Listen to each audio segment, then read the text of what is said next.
Mukabat na sa 27 ka mga person under investigation ang naa karon sa reyon o kasagaran nini aniya sa Sugbo. Samtang budget sa Cebu City nga 15 milyon ka pesos alang sa pagpamalit o mga PPE sa COVID-19 na napalabang na. Ano ang report?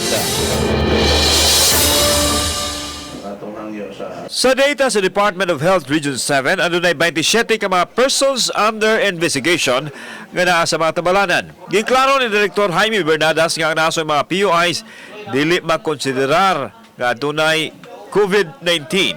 Samtang sa mga persons under monitoring, 77 ang home quarantine ug 47 ang naa sa pasilidad. Insigida, niabot man po ang mga bagong mga pasahero, so we really have to cope up with a short notice on the issue 1. So issue 1 meaning the inclusion of Taiwan. yes. Sa Pigasbahin, napasar na sa Konseho sa Dagman Sugbo ang gahin nga 15 milyones pesos gikan sa 28.2 milyones ka pesos. Kini gamiton sa pagpamalit og mga protective equipment. Matod sa mayor nga mamahimo ra nga mopalabang og supplemental budget kun ugaling magkuwang. Okay ra sad ko para nga ang paggasto ato gyud nga kanang circumspect ba kanang upon say as the need arises.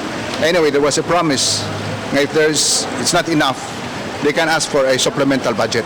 Apil ang kapulisan sa hatagan og mga protective gear is a frontliner sa paghandle sa kaso sa COVID-19.